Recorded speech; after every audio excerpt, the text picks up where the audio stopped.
Resilience Law Academy. पहले मेरे को थोड़ा सा ब्रीफली बताओ प्रोमिसरी नोट होता क्या? इसमें एक पार्टी किसी को डायरेक्ट करती है अंडरटेकिंग। डायरेक्ट कर दिए, नहीं प्रॉमिस कर दिया है। हाँ, promise to pay a certain sum of money, unconditional promise होना चाहिए, ठीक है। और बिल ऑफ एक्सचेंज क्या होता है, उसमें 3 पार्टीज होती हैं। एक पार्टी दूसरे को डायरेक्ट कर रहा है, कमांड कर रहा है कि आप किसी तीसरे को पैसे दो, किसी भी पर्सन को वो डायरेक्ट कर रहा है। और अगर वही पर्सन बैंक हो जाए, बैंकर हो जाए, SBI बैंक, PNB बैंक, तो वो क्या बन जाता है, cheque. Cheque is nothing but एक तरह का बिल ऑफ एक्सचेंज ही होता है, ठीक है। देखो जरा प्रोमिसरी नोट क्या होता है, और you may call it promissory note. Section 4 please.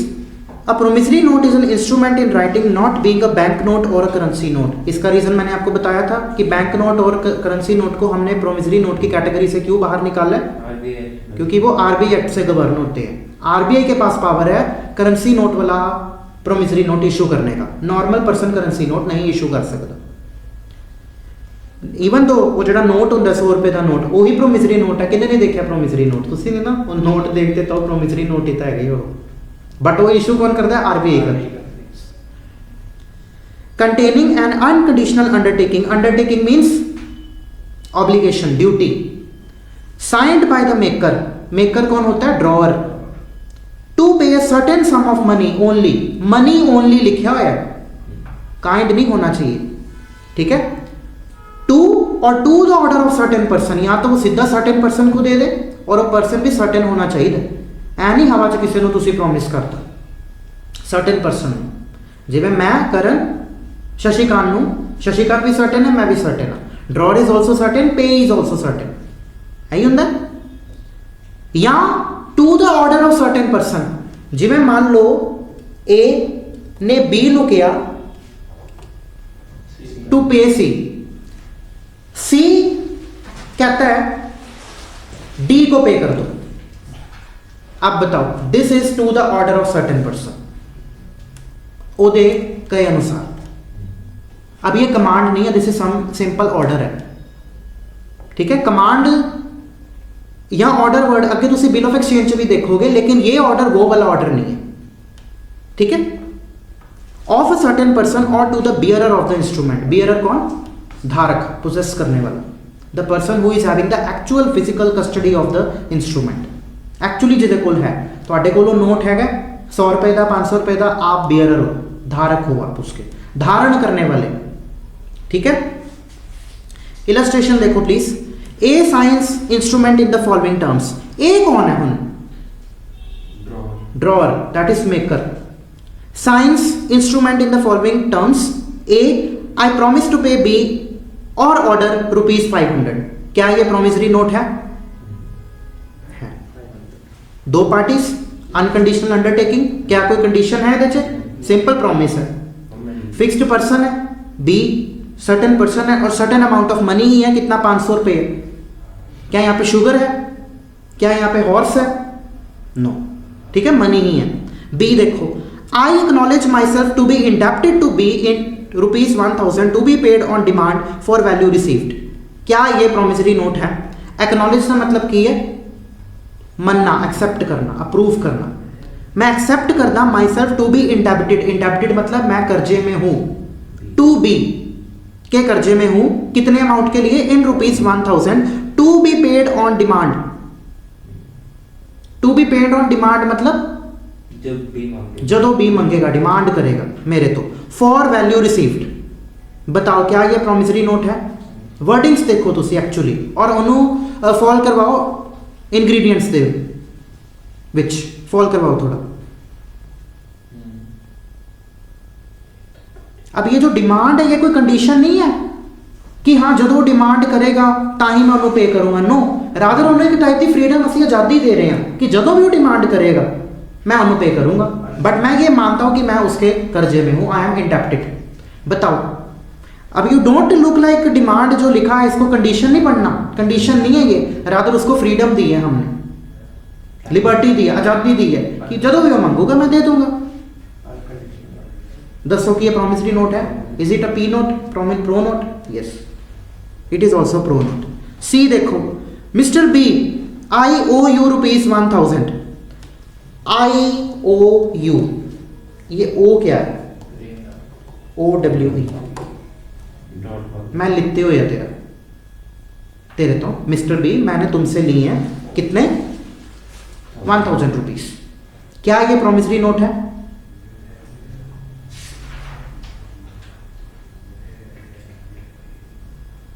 Is it a promissory note?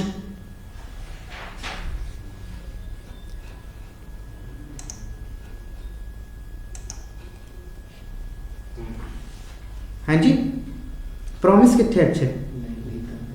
Accept किया है, प्रॉमिस टू पे नहीं। कॉन्ट्रैक्ट एक्ट पढ़े? कॉन्ट्रैक्ट एक्ट पढ़े कॉलेजेस से? किमें बनता है कॉन्ट्रैक्ट? मैं तो दसिया प्रॉमिस ਹੁੰਦਾ। प्रॉमिस क्या है? It is a contract. ਤੁਹਾਨੂੰ पता ही होना है कॉन्ट्रैक्ट एक्ट अगर तुझे थोड़ा जा आइडिया है तो प्रॉमिस ही अगे चल के कॉन्ट्रैक्ट बनता है, लेकिन पहले तो वो प्रॉमिस ही होता है। प्रॉमिस कैसे बना? 2 वर्ड से, ऑफर एंड एक्सेप्टेंस से। यही होता है ऑफर। मैं ਤੁਹਾਨੂੰ ऑफर कर रहा हूँ, तुसी एक्सेप्टेंस दे रहे हो।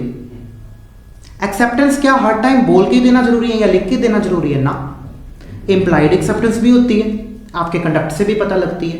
अब उसने एक स्टेटमेंट लिख दी, आई ओ यू ₹1000। मान रहे हैं कि मैं तेरे तो पैसे लेते हुए, बताओ क्या ये प्रॉमिस होगा कि नहीं होगा? Is it N unconditional undertaking?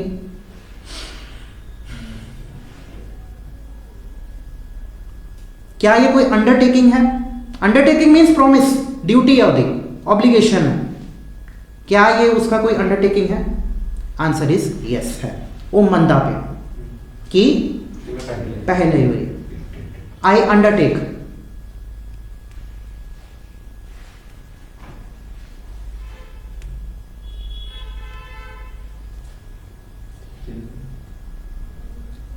लेकिन रुको थोड़ा जा, अंडरटेक अगला इंग्रेडिएंट देखो, to pay a certain sum of money only. Payment ਲਈ ਉਹ ਕਹਿ ਰਿਹਾ ਹੈਗਾ। नेक्स्ट इंग्रेडिएंट ये भी है ना, signed by the maker to pay a certain sum of money only. बताओ पे करने ਲਈ कह रहे हो वो? बताओ। सी ते यान ले, आई ओ यू ₹1000। ये अंडरटेक तो कर रहा है कि मैंने तुमसे पैसे लिए हुए हैं, लेकिन अगला रिक्वायरमेंट की है, to pay a certain sum of money only to और to the order of certain person और to the bearer of instrument. क्या ये पूरा हो रहा है? पे करने को वो कह रहा है, फिर क्या ये प्रोमिसरी नोट हुआ? नहीं हुआ। It is just a mayor statement. वो सिंपल ਇਹਦੇ ਵਿੱਚ एक इंग्रेडिएंट पूरा कर रहा है। केड़ा? इनफैक्ट 2 कर रहा है, एक तो 2 पार्टीज वाला और अंडरटेकिंग कर रहा है, और सर्टेन सम ऑफ मनी भी है। लेकिन क्या वो ये कह रहा है to pay a certain sum of money? ना। ए और बी च देखो पेमेंट की गल की हुई है, प्रॉमिस टू पे, और बी च देखो to be paid on demand. कहना समझ आया? की समझ आया सर? ਇਹਦੇ ਵਿੱਚ ਉਹਨੇ मतलब कि देन ਦੀ ਗੱਲ ਕੀਤੀ ਹੈ, ਪ੍ਰੋਮਿਸ ਨਹੀਂ, मतलब कि मैं ਲੱਤੇ ਹੋਏ ਆ ਉਤੋਂ, बस इन्ना कह रहे ਇਹਨੇ ਹੀ ਕਿਹਾ, ਉਹਨੇ ਇਹ ਨਹੀਂ ਕਿਹਾ ਕਿ ਮੈਂ ਤੈਨੂੰ ਵਾਪਸ ਦੂੰਗਾ। ਤੇ ਉੱਪਰ ਜਿਹੜੇ ਉਹ ਪੇ ਤੇ ਵੀ ਉਹਦੇ ਵਿੱਚ ਤਾਂ ਆਈ ਹੋਇਆ ਕਿ ਉਹ ਹਾਂ ਵੀ ਮੈਂ ਤੈਨੂੰ ਵਾਪਸ पेमेंट भी पेमेंट करो। करनी। ठीक है, तो it is just a mayor statement, it is not a promise. ठीक है, ये प्रॉमिस नहीं है, ओ सॉरी प्रोमिसरी नोट नहीं है, it is not a promissory note. ठीक है, आई ओ यू सिंपल मतलब कि मैंने तुमसे पैसे लिए हैं, दैट्स इट। डी देखो, I promise to pay B ₹500 and all other sums which shall be due to him. क्या ये प्रोमिसरी नोट है? Is it a promissory note? क्यों? To pay a certain sum of money, certain year, all other sums which shall be due to him. And all other sums which shall be due to, but 500 तो certain है। बाकी and लिखता ना, and all other sums which shall be due to him, that means उन्हें किन्ने promise पे कर रहा है, किन्ने अमाउंट ਨੂੰ देना चाहता हो? 500 प्लस ऑल अदर सम्स 500, ये तो सर्टेन है, प्लस वो कह रहा है अदर सम्स। कितना वही तो पता नहीं अदर सम्स, ये सर्टेन है क्या? फिक्स नहीं है ये फिक्स नहीं है। उतने रुकी मुकी दे रहे पावे अंदर तो 99,500 की है प्रोमिसरी नोट होया? नहीं होया। Very good. आगे देखो ई, I promise to pay B ₹500 first deducting thereout any money which he may owe me. मैं बी को 500 रुपए दूंगा, लेकिन उससे पहले मैं खुद डिडक्ट करूंगा उतने पैसे जितने उतने उसने मेरे को देने हैं। क्या ये प्रोमिसरी नोट है? क्यों? हाँ जी, नहीं, यहां पे हम बोलेंगे कि ये कंडीशन लगा दी, अनकंडीशनल नहीं है। कंडीशन लगाती ना कि मैं तेन 500 रुपए तो दूंगा, लेकिन उदो ही दूंगा पहला मैं अपने पैसे जेडे तू मैनू देने हैं वो डिडक्ट करूंगा मैं। प्रोमिसरी नोट जो होता है वो अनकंडीशनल अंडरटेकिंग होता है, it is a condition. F देखो, I promise to pay B ₹500 7 days after my marriage with C. जब मेरा सी से विवाह हो जाएगा उसके 7 दिन बाद मैं तुमको 500 रुपए दूंगा, it is also conditional undertaking. जी देखो, I promise to pay B ₹500 on D's death provided D leaves me enough to pay that sum। ये बताओ अब थोड़ा सा, इसमें ये प्रोमिसरी नोट है, पहले तो ये दसो। वो कहता आई प्रॉमिस टू पे B ₹500 on D's death, मैं तुमको 500 रुपए दूंगा जब D मरेगा, लेकिन D इतना मेरे लिए छोड़ जाए कि मैं तुमको दे सकूं, enough to pay that sum। की कंडीशन है कि जो बंदा मरूगा ਜਦੋਂ ਡੀ ਮਰੂਗਾ ਤੇ ਡੀ ਵਾਲੇ ਪੈਸੇ ਛੱਡ ਦੇਗਾ पेमेंट कर सकते ਤਾਂ पेमेंट। देखो ये जरा जी इलस्ट्रेशन है ना, ये नॉर्मली आपको प्री में पूछते होते हैं।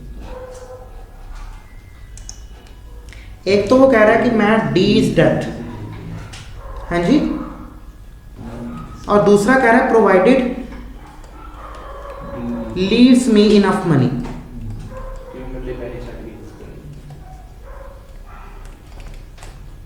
क्या ये कंडीशन है? क्या ये कंडीशन है? दोनों में से पहले तो मेरे को कंडीशन स्पेसिफाई करो।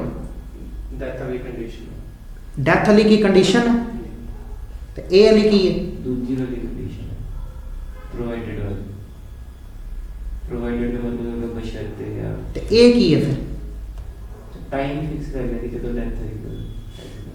अच्छा तुसी करन तुसी क्या ए कंडीशन है तो ए की है, व्हाट इज दिस? ये तो सब एक्सपेक्ट कर रहा है कि छट के नहीं छट के होगा की या कंडीशन है कि नहीं? ये कंडीशन क्यों? क्योंकि एक्सपेक्ट कर रहे हैं ना, एक्सपेक्ट कर रहे हैं कि कोई और वजह? नहीं हो सर, एक्सपेक्ट कर रहे हैं, कंडीशन इधर ही है। देखो सुनो जरा, डी की डेथ कोई भी कंडीशन नहीं है क्योंकि डेथ तो होनी है, इट इज सर्टेन, ये तो पक्का होगी ही होगी, चाहे आज जावे चाहे कल जावे, लेकिन डेथ तो पक्का है, सर्टेन है, ये तो होगी ही होगी। टीपीएच पढ़िया होना तुम, डेथ इज ऑलवेज सर्टेन, ये कंडीशन है कि डी दी डेथ तो बाद अगर वो मेरे लिए इतना पैसा छोड़ के गया ता मैं तेनों 500 रुपए दूंगा, मतलब वो 500 रुपए तो छड़ के जावे ताई मैं तेन दूंगा, ये कंडीशन है। D's death is not a condition, it is what? Certain event which is bound to happen। कि जो इवेंट होगा, हाँ जी, जो भी इवेंट होगा वो तो होना ही होना, डेथ तो होनी होनी है, चाहे आज हो जाए चाहे कल हो जाए चाहे 50 साल में हो गई, लेकिन कंडीशन की है डेथ ते वो मैंने इतना पैसा छड़ जाए, तो कंडीशनल ये है। और सिंस ये कंडीशन है तो ये प्रोमिसरी नोट नहीं है, इट इज कंडीशनल अंडरटेकिंग। करण समझ आया कि समझ आया? डेथ था वो तो निश्चित है ही है, हाँ जी, वो कंडीशन नहीं है, वो कंडीशन नहीं है ਜਿਹੜੀ आगे की मेरे लिए इतना पैसा छड़ के जाते, ये कंडीशन ये कंडीशन जाती कि अगर छड़ के गया ता मैं तेनों 500 दूंगा, अगर वो ना छड़ के गया फिर वो भी नहीं मिलने, फिर वो प्रोमिसरी नोट ही लैप्स हो गया, खत्म। ठीक है, तो ये क्योंकि ये कंडीशनल अंडरटेकिंग है तो ये प्रो नोट है कि नहीं है? It is not a promissory note. H देखो, इसमें प्री जाने हैं ये जी आई हुई है बड़ी बारी, किहड़े विच राजस्थान और एमपी च बहुत आती है, फेवरेट है उन्होंने। I promise to pay B ₹500 and to deliver to him my black horse on 1 January next. बताओ भाई, I promise to pay B 500 रुपए and to deliver him my black horse on 1 January next. ये एक उसने कागज के टुकड़े पे ये स्टेटमेंट लिख के दे दी। क्या वो कागज का टुकड़ा प्रोमिसरी नोट है कि नहीं है? You please keep quiet now, online students please let you answer. Illustration H, is it a promissory note और नॉट? अगर है रीजन बताओ, अगर नहीं है तो भी रीजन बताओ। यदि इलस्ट्रेशन बड़ी इंपॉर्टेंट है NI एक्ट दी, एक यदि और एक IPC दी, एविडेंस भी बहुत इंपॉर्टेंट है। इलस्ट्रेशन तक कभी भी नहीं छड़ के जानी प्रीच, कभी भी नहीं। सीधा सीधा क्वेश्चन आया से सानू मेन्स से, वो जजमेंट इन रैम और जजमेंट इन परसोनम, ये एविडेंस एक्ट च होंदा है। डायरेक्ट क्वेश्चन इलस्ट्रेशन च कभी भी नहीं छड़ के जानी। दर्शन से जी करते हैं वो कितों भी कर सकते हैं, मैं इलस्ट्रेशन की गल कर रहा हूँ। बताइएगा please online students. B promissory note है। प्राची मैम, बलकरण सर, विजेता एक और न्यू स्टूडेंट है। ये बताना प्लीज कि इलस्ट्रेशन जो एच है आपकी, क्या ये प्रोमिसरी नोट है कि नहीं है, विद रीजन।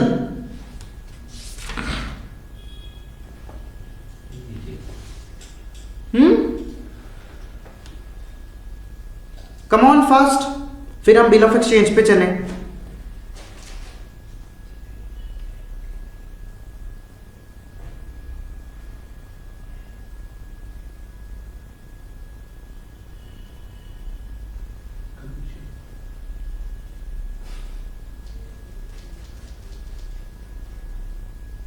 बताओ भाई, एक चार्ट है। Yes, it is promissory note. Why it is promissory note?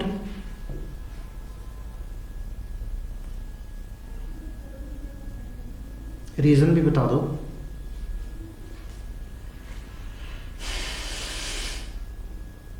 करण तुसी दसो थोड़ा जा हैगी कि नहीं। सर एक ਤਾਂ इंग्रेडिएंट्स लगाओ ना, सिंपल जी गल। ਅਮਾਉਂਟ ਤਾਂ ਸਰ ਹੈਗੀ ਹੈ ਫਿਕਸ ਹੋਰ ਅਮਾਉਂਟ ਹੈਗੀ ਹੈ। ਇੱਕ ਉਹਦੀ ਕੰਡੀਸ਼ਨ ਵੀ ਹੈਗੀ ਕਿ ਜਦੋਂ ਮੇਰੀ ਇਹ ਚੀਜ਼ ਵਿਕੂਗੀ ਫਿਰ second part is not a condition affecting transaction. Second condition नहीं बट बलकरण सर उच पीस ऑफ पेपर ते उन्हें लिखा है 500 रुपए एंड टू डिलीवर, यानी दोनों गल्लां लिख रहा है। कंडीशन नहीं and to deliver to him my black horse, हुई। पैसे भी नहीं तो वो पैसे भी दे रहा है और अपना काला घोड़ा भी दे रहा है। अब बताओ क्या ये प्रोमिसरी नोट है कि नहीं है? प्राची मैम आप भी बताइएगा प्लीज।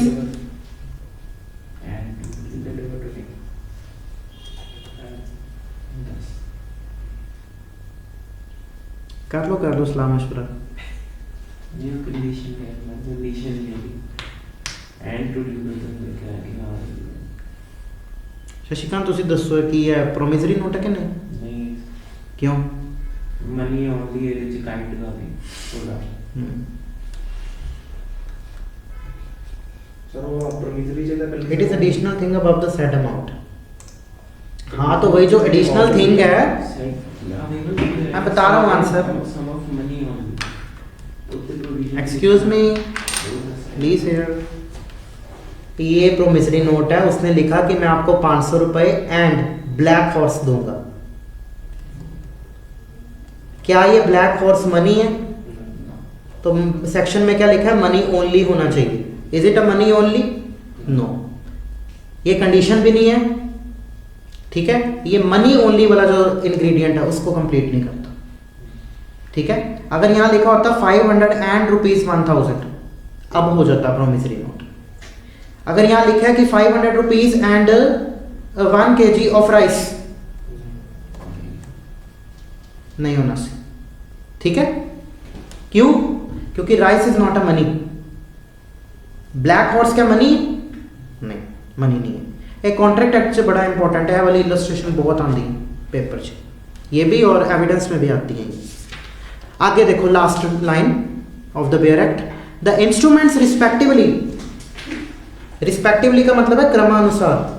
अरे नो नो ये नहीं है ना, या हाँ जी, so no, it is not a promissory note.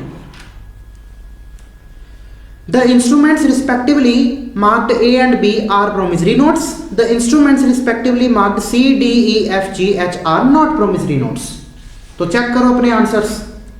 A और B मैंने बताया आपको promissory notes हैं, C, D, E, F, G, H आपके promissory notes नहीं है। वही बात हो गई, रीजन भी समझ आ गया कि क्यों नहीं है। ये होता है आपको एनालाइज करना आना चाहिए। सिंपल जी गल है, इंग्रेडिएंट्स चेक करो। मैंने भी कोई ऊपर से नहीं आया, मेरे को सिंपल इंग्रेडिएंट्स ही लगाए। चलो, so are you clear with promissory note? Sir फिर ਆਪਾਂ ਨੂੰ ਜਿੱਦਾਂ ਇਲਸਟ੍ਰੇਸ਼ਨ ਜਿੱਦਾਂ ਉਹ ਦੇਣਗੇ ਬ੍ਰੀਚ ਜਿੱਦਾਂ ਹੁਣ ਆਇਆ ਕਿ ਆਈ ਜਿਹੜੀ ਐਫ ਵਾਲੀ ਦੇਖਿਓ, I promise to pay B ₹500 7 days after my marriage with C, ਤੇ ਇਹਦੇ ਲਈ ਕੰਡੀਸ਼ਨਲ ਹੋ ਗਈ ਹੈ ਨਾ? नहीं, वो पूछोगे कि tell whether it is promissory note and also give reason. अच्छा, मैं पूछूंगा, मैं फिर ਵਿੱਚੋਂ ये ब्रीच भी पूछ सकते हैं। कंडीशन ना आने देता ये आपको ये सब उसने ये पीस ऑफ पेपर पे लिख के दिए हैं, ये सारी A to लेके H तक सारी बातें A ने एक कागज के टुकड़े पे लिख के दिए। अब आपको बताना है कि क्या वो प्रो नोट है कि नहीं है, प्रोमिसरी नोट है कि नहीं। ऑलराइट, चलिए जी बिल ऑफ एक्सचेंज पे आते हैं।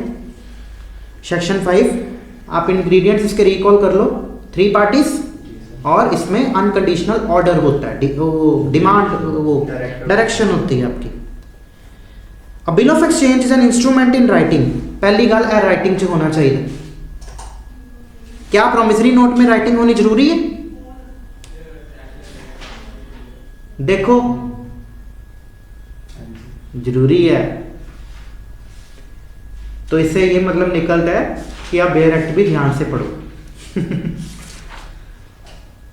It should be in writing containing N unconditional order. अब ये जो अनकंडीशनल ऑर्डर है ना, बिलो उधर प्रोमिसरी नोट में था अनकंडीशनल अंडरटेकिंग, इतने अनकंडीशनल ऑर्डर, ऑर्डर मतलब command, direction, signed by the maker directing a certain person to pay a certain sum of money only to और to the order of a certain person और to the bearer of the instrument. अब conditional हम किसको बोलेंगे, ये आपको para 2 में negative में बताया हुआ है कि कंडीशन हम किसको नहीं बोलेंगे। ठीक है, मतलब ये चीज नहीं होनी चाहिए कंडीशन में। देखना जरा, करना समझ आया कि पैरा 2 च नेगेटिवली डिफाइंड है condition. A promise or order to pay is not conditional within the meaning of this section and section 4 by reason of the time for payment of the amount or any other installment thereof being expressed to be on the lapse of a certain period after the occurrence of a specified event which according to the ordinary expectation of mankind is certain to happen although the time is of its happening may be uncertain। चलो एक काफी लंबी चौड़ी गल कर देती। Promissory notes हो गया। बिल ऑफ एक्सचेंज में सबसे पहले तो इसके इंग्रेडिएंट्स क्या होंगे, it should be in writing, unconditional order होना चाहिए यानी कि डायरेक्शन होनी चाहिए, साइंड बाय द मेकर होना चाहिए, मेकर मतलब drawer, directing a certain person,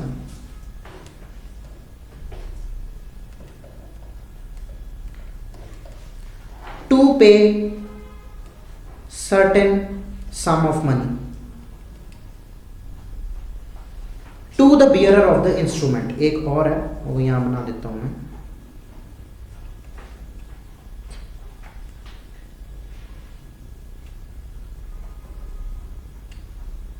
to the bearer of instrument। अब यहां पे थोड़ी सोचने वाली बात है। ऑर्डर वर्ड 2 बार यूज किया गया, एक तो लिखा है अनकंडीशनल ऑर्डर और दूसरा लिखा है to the order of certain person. Bare act देखो,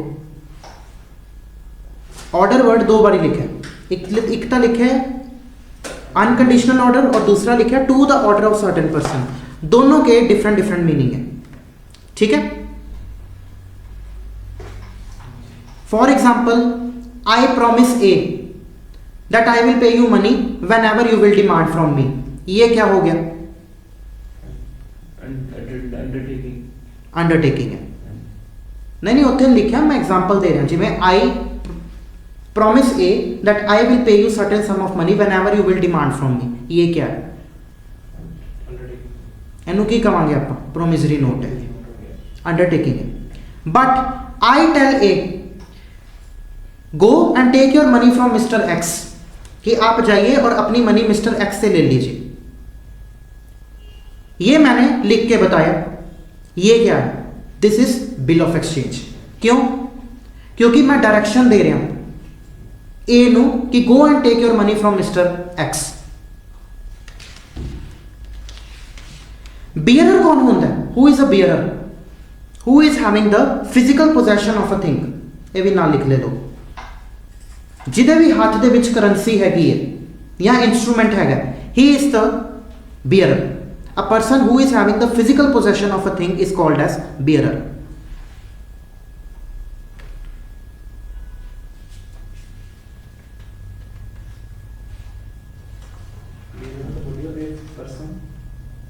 Who has physical possession of a thing?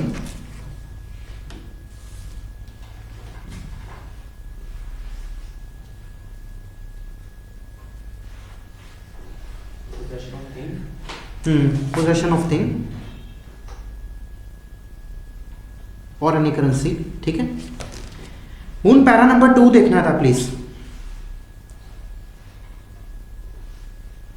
Section 5 था करना चला रही। शशिकांत तुसी करो। A promise or order to pay is not conditional within the meaning of this section and section 4 by reason of the time for the payment of amount or any installment thereof being expressed to be on the lapse of a certain period after the occurrence of a specified event which according to the ordinary expectation of mankind is certain to happen although the time of its happening may be uncertain। ਹੁਣ देखो EMIs होंदी है, जिमें कि ए ने B ਨੂੰ direct किया कि तू सी तो पैसे ले ले, ए उन्हें क्या कि तू 1 साल ले फुल 1 ईयर के वास्ते लेने हैं पैसे ऑन EMIs इंस्टॉलमेंट्स, और कदों कदों लेने हैं? On every 5th of every month, 5th of every month को ये पैसे लेने। बी चाहे सी से मॉर्निंग में ले ले, इवनिंग में ले ले, आफ्टरनून में ले ले पैसे, क्या ये फिर भी बिल ऑफ एक्सचेंज कहलाएगा? और सॉरी, क्या ये फिर भी कंडीशनल कहलाएगा? नो। एक कंडीशन उन्हें लगाती ना कि तू ओदे कोलो लेट से कि 1 लाख रुपीस लेना, लेकिन वो तो लेना on EMIs on the 5th of every month. Payment करने की टर्म्स है, ये कंडीशनल नहीं होगा। समझ आया? पैरा 2 इतनी सी बात कर रहा है बस। अब पढ़ो जरा। अ प्रॉमिस और order to pay is not conditional, लिखे ना नॉट कंडीशनल, कदों कंडीशनल नहीं होएगा within the meaning of this section and section 4 by reason of the time for payment of the amount और any instalment thereof being expressed to be on the lapse of certain period after the occurrence of a specified event. Lapse of certain period मतलब after every month, 1 month का time duration complete at the occurrence of specified event. 5 तारीख एक event हर महीने आनी, ठीक है। which according to the ordinary expectation of mankind is certain to happen although the time of its happening may be uncertain। मतलब चाहे जो B person है सी तो मॉर्निंग च लवे, आफ्टरनून च लवे या इवनिंग च लवे, टाइम जो है पेमेंट को कलैक्ट करने का that can be uncertain, but लेना उन्हें 5 तारीख को ही है, तब हम इसको कंडीशनल नहीं मानेंगे। वो इतनी सी बात कह रहे हैं बिल ऑफ एक्सचेंज, ठीक है। नॉर्मली बिल ऑफ एक्सचेंज की होंगे कि इट इज अनकंडीशनल ऑर्डर, लेकिन तुसी पेमेंट करने की कंडीशन लगा देती कि तुसी EMI से थ्रू लोगे, तो इनू तुसी कंडीशनल ऑर्डर नहीं कहोगे, रादर इसको भी आप क्या कहोगे? अनकंडीशनल ऑर्डर ही कहोगे। बस इतनी सी बात कह रही, फॉलो करके। ਸੋ ਤੁਸੀਂ ਲਾਸਟ ਨੇ ਕੀ ਲਿਖਾਇਆ ਸੀ ਪਿਛਲੇ ਪੇਜ ਤੇ?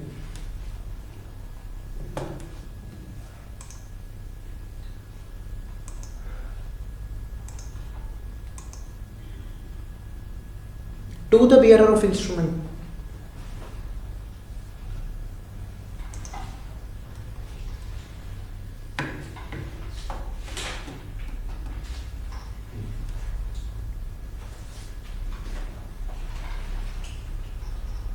पैरा 3 और पैरा 4 ये हम आगे पढ़ेंगे, इसको मैंने एक चीज के साथ रिलेट करके आपको पढ़ाना है, ठीक है। चेक देखो आप अब see section number 6 check check की ਹੁੰਦਾ ਕਰਨ ਸੋ ਉਹ ਬੈਂਕ ਨੂੰ ਕਨੈਕਸ਼ਨ ਦਿੰਦਾ ਹੁੰਦਾ ਕਿ ਉਹਨੂੰ ਸੀ ਨੂੰ ਵੇਖ ਕਰੋ, ਉਹਦੇ ਵਿੱਚ ਸਾਰੇ ਇੰਗਰੀਡੀਐਂਟ ਕਿਹਦੇ ਹੁੰਦੇ? ਪ੍ਰੋਮਿਸਰੀ ਨੋਟ ਦੇ, ਫਿਰ ਕਿਹਦੇ ਹੁੰਦੇ?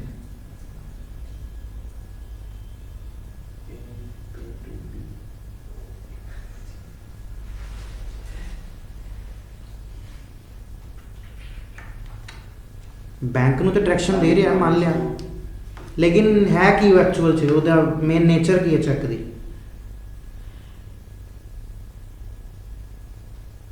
क्या वो प्रोमिसरी नोट है?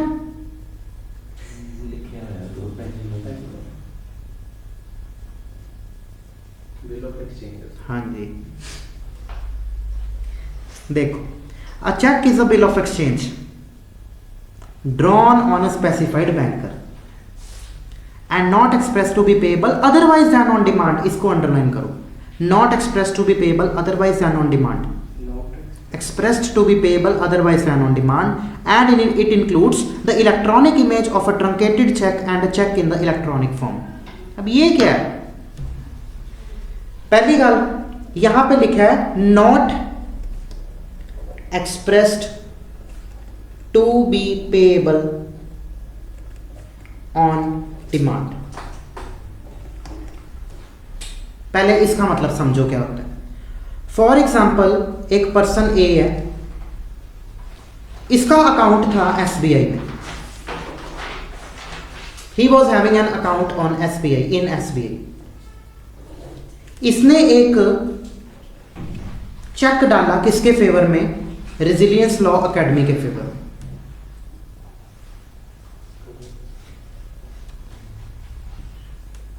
RLA के फेवर में, यानी रेजिलियंस लॉ एकेडमी के फेवर में इसने अपना चेक डाला। लेट सपोज कि रेजिलियंस लॉ एकेडमी का अकाउंट है HDFC में, ठीक है। ए ने ये जो चेक है इस पे पेई में नाम लिख दिया RLA रेजिलियंस लॉ एकेडमी का और अपने बैंक में डाल दिया। ए ने अपना काम कर दिया, A has done his job. Resilience law academy को पेमेंट कब मिलेगी? When will RLA get the payment? हाँ, लेकिन ओदा प्रोसेस की होना RLA चेक लगाओगी बड़े बैंक को सबमिट। RLA क्या करेगा? सबमिट करेगा HDFC में। इसने फाड़ के चेक RLA को दे दिया, रेजिलियंस लॉ एकेडमी अपने HDFC बैंक में वो चेक डालेगा, डिपॉजिट करवाएगा। उस डिपॉजिट को हम क्या कहते हैं? डिमांड। लिखे है ना, not express to be payable otherwise then on demand. It means it will be payable only on demand. कदों पे होएगा? जदों RLA अपना चेक HDFC ਦੇ ਵਿੱਚ डालेगा, यानी ए ਦਾ चेक HDFC बैंक ਦੇ ਵਿੱਚ डिपॉजिट करवाएगा। डिपॉजिट करने को हम क्या कहते हैं? डिमांड करना। तो ये चेक तब तक पेएबल नहीं होगा जब तक कि इसको डिमांड नहीं किया गया। डिमांड मतलब डिपॉजिट किया गया, ठीक है। इतनी बात समझ आई करण?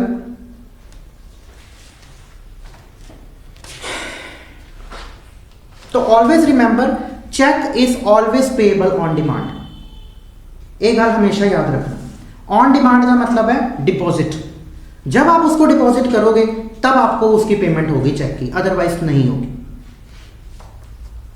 चेक, एक लाइन लिखो प्लीज यहां पे, please right.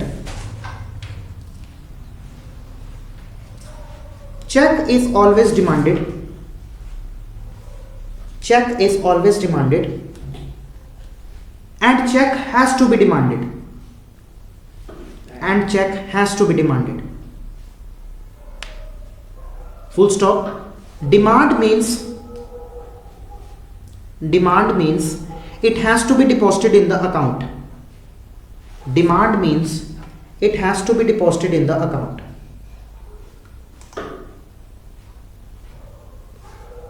Full stop. So if it is not deposited, it is not payable.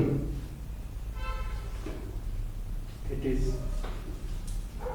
So if it is not deposited, it is not payable. For example, if A has issued a check in favor of RLA, if A has issued a check in favor of RLA for 1 lakh rupees, has issued a check in favor of RLA, he has of 1 lakh rupees, he has done his duty. He has done his duty.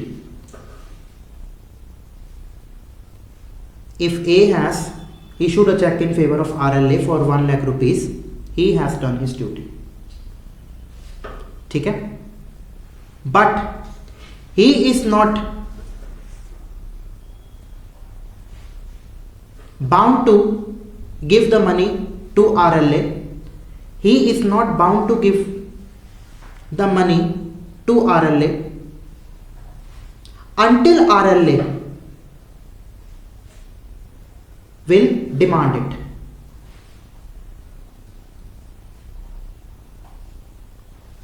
Until RLA will demand it. Means to deposit it. And this demand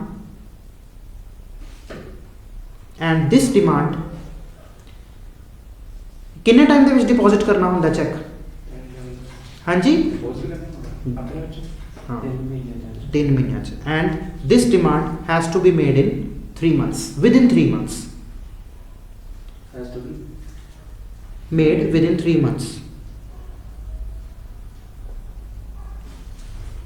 ठीक है? अब देखो, समझ आ गया? एक account SBI में, RLA था HDFC से. A ने चेक इशू किया RLA के फेवर में, लेकिन SBI बैंक RLA को तब तक पैसे नहीं देगा A के अकाउंट में से डिडक्ट करके जब तक कि RLA A का चेक अपने अकाउंट में, अपने बैंक में नहीं डालेगा, डिपॉजिट नहीं करवाएगा, डिमांड नहीं करेगा उसकी. ठीक है? तब इसके A के SBI के अकाउंट में से पैसे डिडक्ट किए जाएंगे. जो उसने पे ही नहीं किया, मीन डिमांड ही नहीं किया, तो उसको करने की जरूरत नहीं है. Give the heading concept of demand draft. एक ही होता है DD. पैसे इकट्ठे करवा के वो जो DD होती है उसकी एक रिसीप्ट हो जाती है, वो मांगे दे देते हैं. जैसे DIC में केस लगाते हैं, वो कहते हैं डिमांड ड्राफ्ट DD बना के दे दो, तो 5000 की DD बना के उनको रिसीप्ट दे देते हैं. DD वो होता क्या DD? मतलब जैसे अब वो अपने बैंक में हमने वो क्रिएट करवा लिया उनके लिए, जैसे काइंड ऑफ वो अमाउंट जमा हो गई है, वो स्लिप हो गया, वो रिकॉर्ड है ट्रांजैक्शन का. ठीक है, हमने उनको पैसे डलवा दिए. ठीक है, वो DD जाके दिखाएंगे अपने वो बैंक में और वो पैसे उनके पास है. की फर्क होता है फिर DD और चेक च?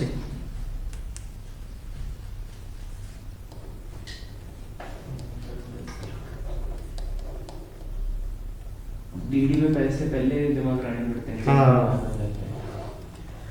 देखो, A अपने बैंक ਨੂੰ डायरेक्शन ਦਿੰਦਾ कि चाहे तो मेरे को कैश ले ले, either you take cash from me, या मेरे अकाउंट के विचों पैसे डिडक्ट कर ले, लेकिन मैनू ਉਹਦੇ बदले एक डिमांड ड्राफ्ट इशू करके दे दे. और ये डिमांड ड्राफ्ट मैं B ਨੂੰ दूंगा. ठीक है? और B इस डिमांड ड्राफ्ट ਨੂੰ जिथे मर्जी जाके इन कैश करा ले. इन कैश मतलब डिपॉजिट करे और कैश ले ले जिथे मर्जी जाके, वेयर एवर.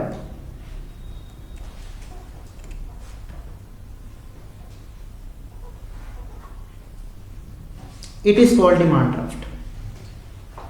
डायरेक्शन बैंक नूं है। लेकिन याद रखना डिमांड ड्राफ्ट और चैक च सब तो बड़ा डिफरेंस ये है कि तुहाडे अकाउंट दे विच मनी होनी चाहिए है या तुसी बैंक नूं एक्सप्रैसली कैश दिओ तां तुहानूं बदले च डिमांड ड्राफ्ट इशू करके दोगे। चैक च ऐसा जरूरी नहीं हुंदा। चैक च तुहाडे बैंक अकाउंट दे विच मनी है या नहीं है तुसी किसी नूं भी इशू करके दे सकते हो। फॉर एग्जाम्पल लेट सपोज कि मेरे अकाउंट दे विच इस टाइम 10 लाख रुपया नहीं है, मैं तुहाडे फेवर दे तुहाडे नाम दे उत्ते एक चैक इशू करके तुहानूं दे दित्ता।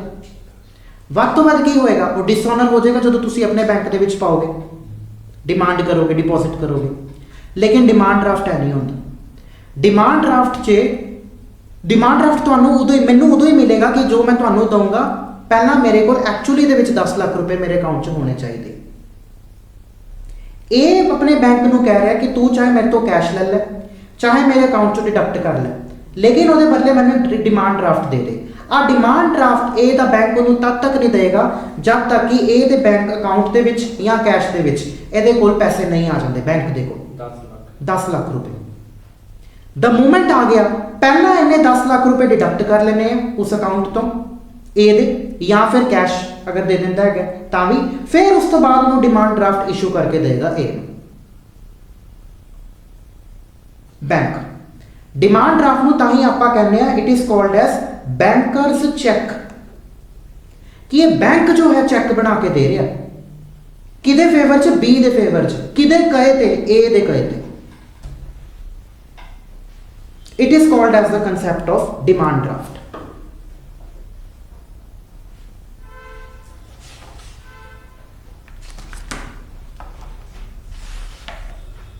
सर नॉर्मल यूज करते हो कि बड़ा डिमांड ड्राफ्ट ਨੂੰ ਆਪਾਂ ਕਹਿੰਦੇ ਆ ਰੈਡੀ ਮਨੀ, क्योंकि ये बैंक के वालों गारंटी होंदी है कि हाँ तुहाडे पैसे साडे कोल आ चुके, यानी ए दे पैसे साडे कोल आ चुके। लैट्स सपोज हुण तुसी उत्थे एनरोलमेंट करांदे हो बार काउंसिल दे विच तां उत्थे डिमांड ड्राफ्ट हुण हुंदे, डीडी इशू हुंदे है ना। हाँ ते डिमांड ड्राफ्ट जो है वो नॉर्मली चेक ही होंदा एक टाइप दा, लेकिन उहदे उत्ते नेचर लिखी होंदी कि it is demand draft issued in the favour of BCI sorry bar council of Punjab and Haryana.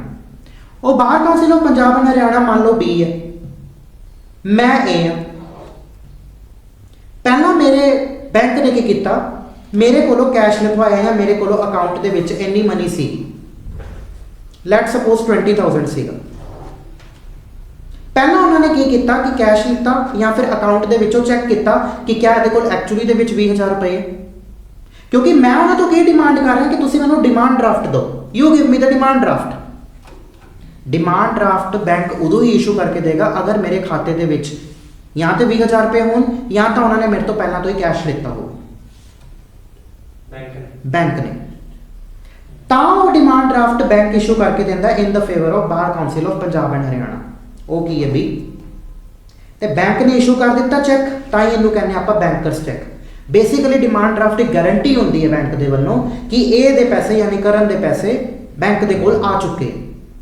हुण ए जिहड़ा बी है that is bar council of Punjab and Haryana, इहनू जिथे मर्जी डिपॉजिट करन और इनकैश करवा लें, इहनू आपां कहने आ डिमांड ड्राफ्ट। ਜਿਹੜੀ ਮਰਜ਼ੀ ਬੈਂਕ ਦੀ ਲੈ ਸਕਦੇ ए ਹਾਂ हाँ हाँ उन्होंने जिथे BCI का जिथे अकाउंट होएगा बार council of Punjab and Haryana का, लैट सपोज कि उन्होंने अकाउंट PNB च हो गया तो उत्थे दे सकते, एक ब्रांच मिलता है। चलो जिथे भी मर्जी। समझ आया what is the meaning of demand draft? Example देके समझाया मैंने आपको।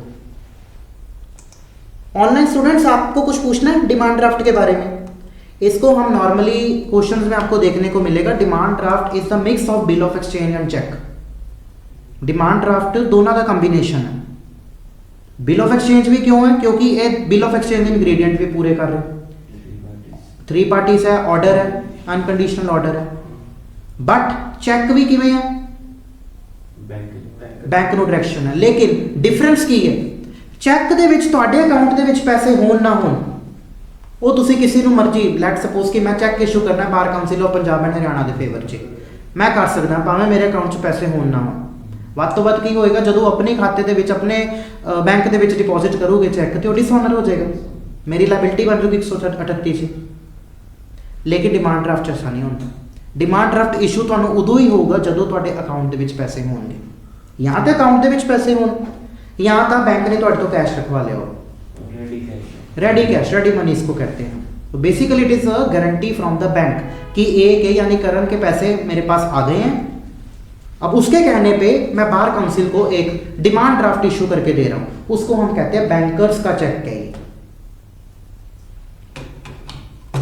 फॉलोड? ਇਹ ਬਾਉਂਸ ਹੁੰਦਾ ਕੰਮ ਹੀ ਨਹੀਂ ਹੈਗਾ। ये बाउंस होंगे ਇਹ ਨਹੀਂ ਹੁੰਦਾ, ਇਹ ਤੇ ਕੋਈ ਸਕੋਪ ਹੀ ਨਹੀਂ ਹੈ ਬਾਉਂਸ ਹੋਣ ਦਾ, ਕਿਉਂਕਿ ਇਹ ਇਸ਼ੂ ਹੀ ਉਦੋਂ ਹੋਣਾ ਜਦੋਂ ਪੈਸੇ ਆ ਜਾਓਗੇ। ਇਹ 3 ਦਿਨਾਂ ਬਾਅਦ ਨਿਕਲਦੇ ਹੁੰਦੇ ਕਿ नहीं, ਉਸੇ ਦਾ उस टाइम चाहे करवा लो, 3 महीने का ही टाइम होता है क्योंकि ये चेक भी है ना। समझ आया online students? Prachi ma'am, Balkaran sir. DD को हम क्या बोलते हैं? DD is equal to cash only. Demand draft cash ही होता है, हार्ड मनी, क्योंकि पहले ही बैंक ने थोड़े तो पैसा रखवा लिया। फॉलो करके करण समझाओ थोड़ा डिमांड ड्राफ्ट क्या होता है, तब तक मैं देखा। हाँ, फिर अगे तुहानू कंसैप्ट ऑफ ट्रंकेशन करवाना है। ਸਰ ਮੈਂ ਅੱਛੇ ਸਮਝਾ ਰਿਹਾ एग्जांपल। हाँ हाँ, समझाओ समझाओ, जितों मर्जी समझाओ, प्लीज गो अहेड। ਇਹ ਨੇ ਬੈਂਕ ਨੂੰ ਡਾਇਰੈਕਸ਼ਨ ਦਿੱਤੀ ਕਿ ਡਿਮਾਂਡ ਡਰਾਫਟ ਮੈਨੂੰ ਇਸ਼ੂ ਕਰਕੇ ਦਿਓ, ਠੀਕ ਹੈ। ਫਿਰ ਉਹ ਉਹਦੇ ਜਾਂ ਤਾਂ ਖਾਤੇ 'ਚੋਂ ਪੈਸੇ ਕੱਟਣਗੇ, ਜਿਹੜੀ ਅਮਾਉਂਟ ਹੋਗੀ 10 ਲੱਖ 20 ਹੈ, 10 ਲੱਖ 15 ਜਾਂ 15 ਲੱਖ ਜਿੰਨੀ ਮਰਜ਼ੀ ਹੋਵੇ amount, ਤੇ ਜਾਂ ਤਾਂ ਫਿਰ ਉਹ ਕੈਸ਼ ਜਮ੍ਹਾਂ ਕਰਾਊਗਾ, ਠੀਕ ਹੈ। ਜਦੋਂ ਫਿਰ ਉਹਨੇ ਜਮ੍ਹਾਂ ਕਰਾਤਾ, ਉਸ ਤੋਂ ਬਾਅਦ ਬੈਂਕ ਆਪਣੇ ਵੱਲੋਂ ਡਿਮਾਂਡ ਡਰਾਫਟ ਤਿਆਰ ਕਰਕੇ ਉਹਨੂੰ ਬੀ ਨੂੰ ਦੇ ਦੇਗੀ, ठीक है। बी फिर जितने मर्जी जाके पैसे पास और डिमांड ड्राफ्ट अपने चाहे खाते से लगा ले और नो मिल जाएगा, ठीक है। तो it is called as concept of demand draft. Demand draft can be compared to, लिखो please, bill of exchange also and cheque also. Demand draft can be compared to bill of exchange also and cheque also.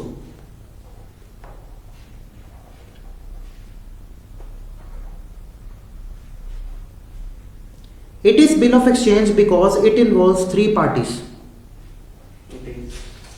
Bill of exchange because it involves 3 parties.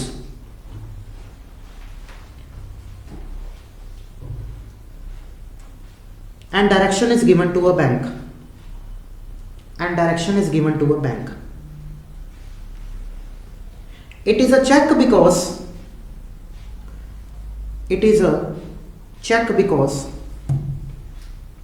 DD is also called as banker's check. DD is also called as banker's check.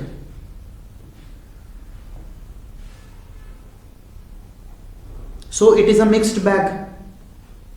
So it is a mixed bag. But the difference is that mixed bag. But the difference is that DD are always equal to hard cash because But the difference is that DD are always equal to hard cash because it can always be encashed. Hard cash because DD is always equal to a hard cash because it will always be encashed. ये हमेशा encashed होएगा ही होएगा। DD कभी भी dishonour नहीं होता।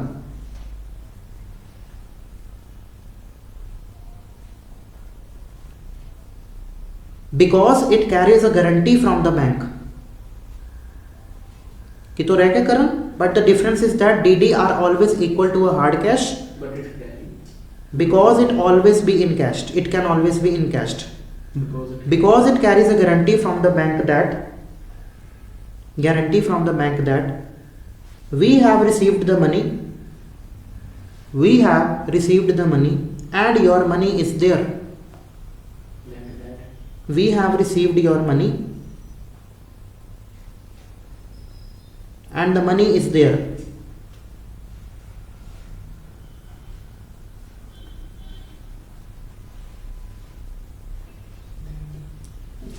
Full stop. But so far as check is concerned,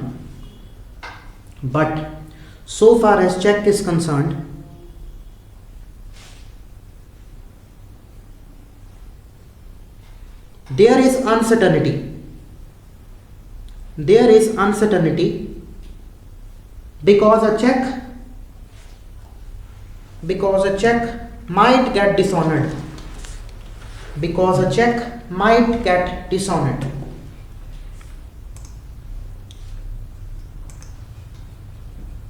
If there is no money, if there is no money,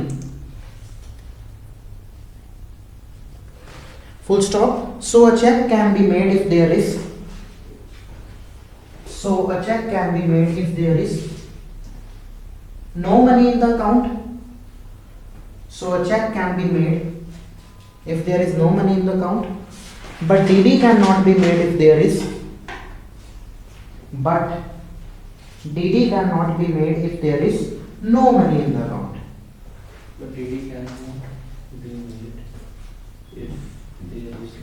if there is no money in the account.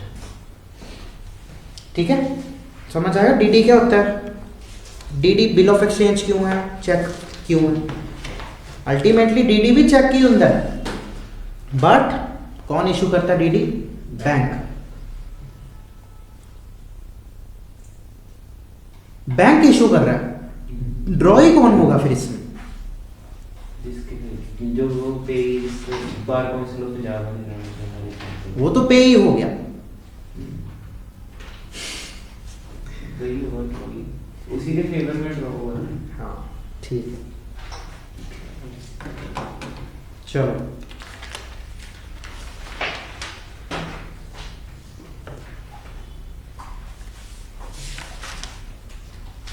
Now concept of truncation, ये लिखा ना check की definition में, and it includes electronic image of a truncated check and a check in electronic form. ये truncation क्या होता है? Concept of truncation,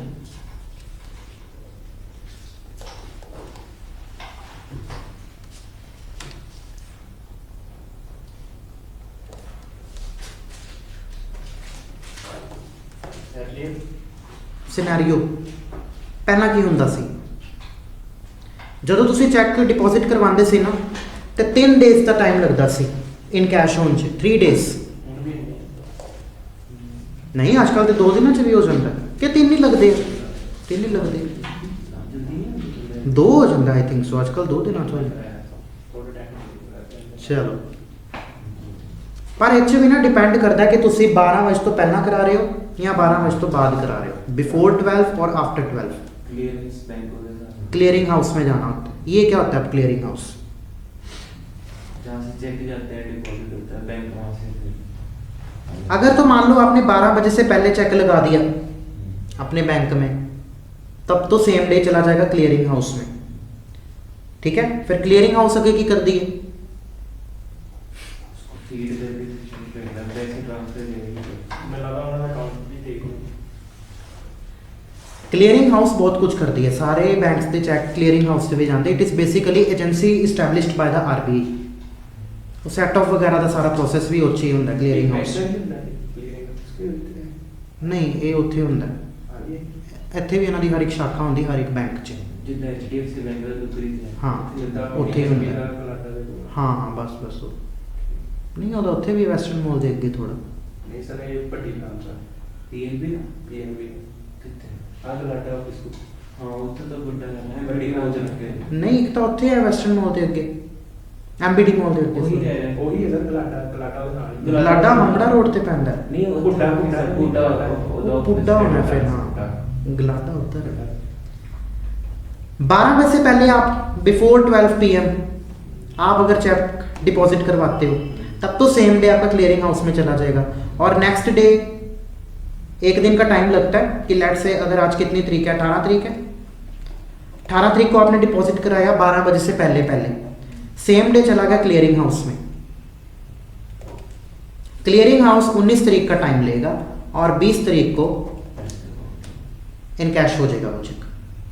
अगर 12 बजे से बाद करवाते हो आफ्टर 12 PM तो नेक्स्ट डे यानी 19 तारीख को वो क्लियरिंग हाउस में जाता है। इतने सेम डे चला गया, 19 तारीख को जाएगा, 20 तारीख क्लियरिंग हाउस सारे जो है अपनी इन्वेस्टिगेशन जो करते होंगे वो करूँगी, और 21 तारीख को आपका इनकैश हो जाएगा। तो माइट भी पहले ये 3 दिन का टाइम लगता होता था, 3 डेज का टाइम लगता होता था। आजकल तो वैसे ये 2 दिनों में कर देते होते हैं, क्लीयरिंग हाउस क्या होता है? ਉਹਦਾ ਮੇਨ ਫੰਕਸ਼ਨ ਕੀ ਹੈ? ਲੈਟ ਸਪੋਜ਼ ए है, ਉਹਦਾ अकाउंट है SBI च, इसने 50,000 रुपए का चेक डाला इन the favour of RLA resilience law academy, जिनका अकाउंट है HDFC में। तो मीन्स SBI ने HDFC को 50,000 रुपए देने, ਇਹਦੇ ਅਕਾਊਂਟ ਦੇ ਵਿੱਚੋਂ ਹੀ ਤਾਂ ਕੱਟ ਕੇ HDFC ਦੇ ਕੋਲ ਜਾਊਗਾ ਨਾ RLA ਦੇ ਅਕਾਊਂਟ 'ਚ। 50,000 will be deducted from the account of A. Let suppose मान लो कि RLA ने भी ए को 50,000 देने थे कोई और सेपरेट ट्रांजैक्शन के लिए, या ए को नहीं SBI बैंक को देने थे। HDFC ने SBI बैंक को किसी और ट्रांजैक्शन के लिए भी 50,000 रुपए देने थे। एक तो ए ने देने सी RLA ਨੂੰ, दैट इज SBI ने देने सी HDFC ਨੂੰ 50,000 ए और RLA ਦੀ ट्रांजैक्शन ਦੇ ਲਈ। मान लो कोई B है और उन्हें किसी C ਦੇ ਨਾਲ चेक इशू किया, ਹੁਣ HDFC ने SBI ਨੂੰ 50,000 रुपए देने, समझ आया? किसी और ट्रांजैक्शन के लिए अब 50,000 रुपए और 50,000 रुपए आर सेट ऑफ,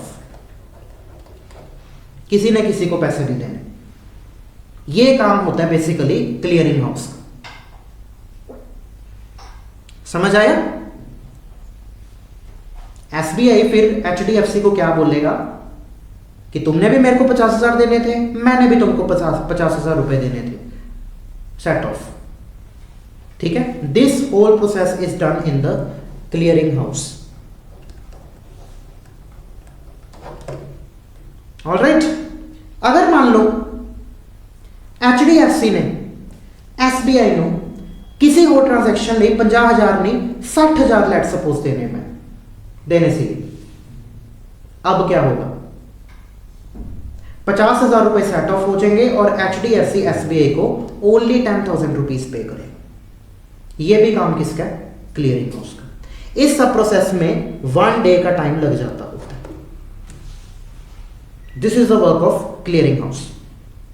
2 क्लेम्स, अलग अलग क्लेम्स, लेकिन 2 branches are concern, 2 banks are concern, SBI and HDFC। पहली ट्रांजैक्शन हुई A एंड RLA दे विच, दिस इज ट्रांजैक्शन नंबर 1।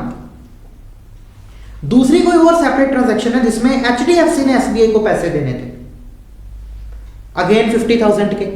तो इसने भी इसको 50 देना था, इसने भी इसको 50 देना था, 50-50 कैंसल्ड, सेट ऑफ हो गया। लेकिन लेट सपोज HDFC ने सेकंड ट्रांजैक्शन दे विच SBI ਨੂੰ 60,000 देने सी, अब 10,000 वो और थे। ठीक है, इसको हम कहते हैं क्लियरिंग हाउस का कंसेप्ट। इतनी सी बात है। ठीक है, अर्लियर क्या होता था? अर्लियर सिनेरियो मैंने डाला हेडिंग, ये सब होता था फिजिकल मोड में।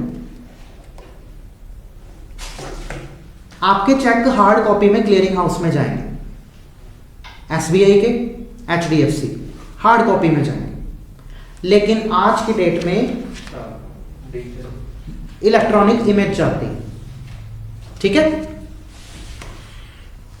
नाउ लेट सपोज यही सिचुएशन है, HDFC will not send the hard copy of the check or SBI will not send the hard copy of the check, rather they will send to clearing house the electronic image।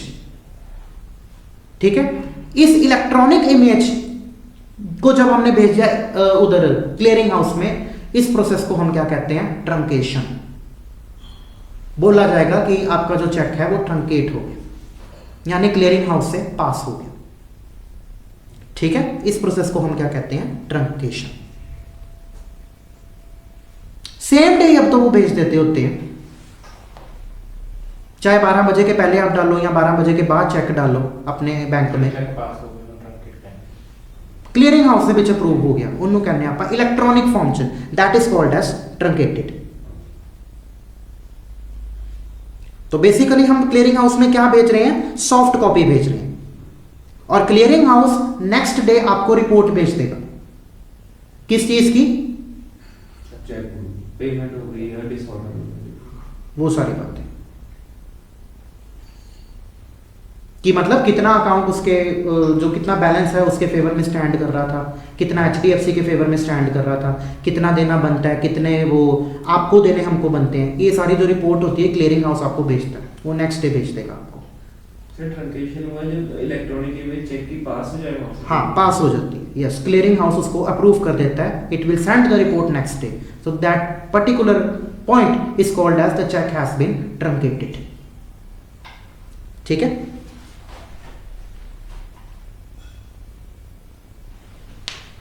This entire process of sending the soft copy to the clearing house, and again the clearing house will send the report in the soft copy to the concerned banks, it is called as truncation। इसको हम कहते हैं truncation. ठीक है, इतनी सी बात वो बोली गई है यहाँ पे। पहले ये फिजिकल मोड में होता था, अब इलेक्ट्रॉनिकली होता है, सॉफ्ट कॉपी में होता है। Followed? Little bit technical but not so technical, it's easy।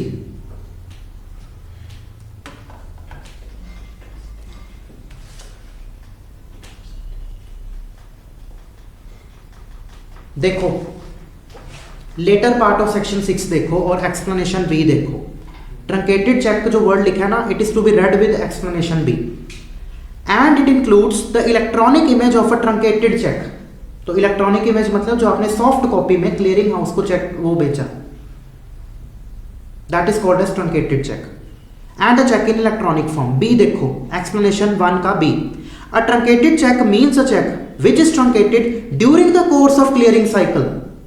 तो क्लियरिंग साइकिल वो किस तरह चलती है, हाँ मैं तो दसिया हाले, या तो सेट ऑफ होके या फिर अगर मान लो मोर पेमेंट है तो वो उतनी पेमेंट उसको ट्रांसफर कर देंगे दूसरे बैंक को, either by the clearing house और by the bank, whether paying or receiving payment। Bank केड़ा, जिवें मान लो HDFC ने 60,000 रुपए देने सी SBI ਨੂੰ और SBI ने पहला कितने देने सी 50,000। तो सेंडिंग बैंक कौन सा हो गया, HDFC। रिसीविंग बैंक कौन सा हो गया, SBI। Immediately on the generation of electronic image for transmission, substituting the further physical movement of the check in writing. पहले ये फिजिकल मूवमेंट होती थी, अब generation of the electronic image होती है फॉर ट्रांसमिशन, तो that is called truncated check. बस इन्हीं जी गल है। ठीक है, तो ये जो ट्रंकेट हो गया चेक, दैट मीन्स कि पास हो गया क्लियरिंग हाउस से जब आपने उसकी इलेक्ट्रॉनिक सॉफ्ट कॉपी बेची क्लियरिंग हाउस को। किमें पास होगा, यहां तो सेम अमाउंट देनी होगी दोनों बैंक्स ने एक दूसरे ਨੂੰ, ਤਾਂ ਫਿਰ ਤਾਂ सेट ऑफ हो गया। अगर ज़्यादा अमाउंट देनी होगी तो फिर more amount will be sent to the receiving bank. इस प्रोसेस को हम क्या कहते हैं, ट्रंकेशन। फॉलो करके करन की करके ट्रंकेशन। हाँ की ਹੁੰਦਾ ट्रंकेशन सर जो क्लियरिंग हाउस ਇਹਨੂੰ ਅਪਰੂਵ ਕਰ ਦਿੰਦੀ ਹੈ, ਉਸ ਤੋਂ ਬਾਅਦ ट्रंकेशन ਹੋ ਜਾਂਦੀ ਹੈ। ਪਹਿਲਾਂ ਫਿਜ਼ੀਕਲੀ ਜਾਂਦੇ ਸੀ, ਅੱਗੇ ਹੁੰਦੇ ਸੀ ਉੱਤੇ, ਹੁਣ ਇਲੈਕਟ੍ਰੋਨਿਕਲੀ ਸੌਫਟ ਕਾਪੀ ਦੇ ਵਿੱਚ ਹੁੰਦੀ ਹੈ।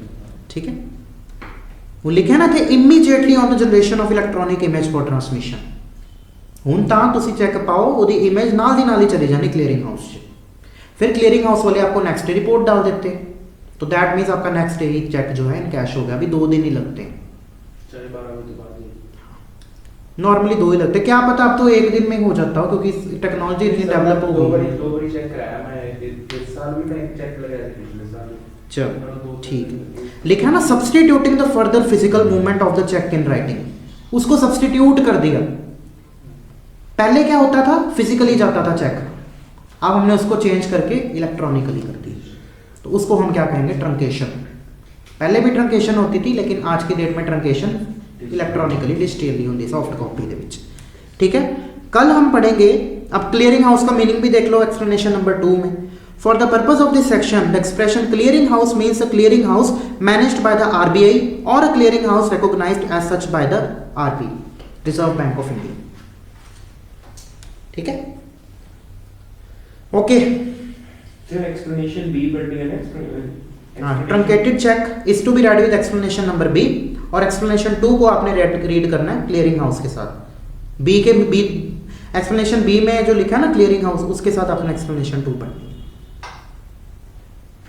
Either by the clearing house लिखा ना, एक क्लियरिंग हाउस या तो कोई आरबीआई का बैंक भी हो सकता है या फिर कोई दूसरा बैंक भी हो सकता है, लेकिन उन्होंने आरबीआई ने रिकॉग्नाइज किया हो। अब कल पढ़ के आना इसका मतलब क्लियरिंग हाउस का। ठीक है, कल हम इसकी फिर डिक्टेशन करेंगे, फिर हम चलेंगे आगे इलेक्ट्रॉनिक फॉर्म में चेक कैसे होते हैं। ए सिमेट्रिक क्रिप्टो सिस्टम के अकॉर्डिंग होते हैं। क्रिप्टो का मतलब होता है उलझिया होया।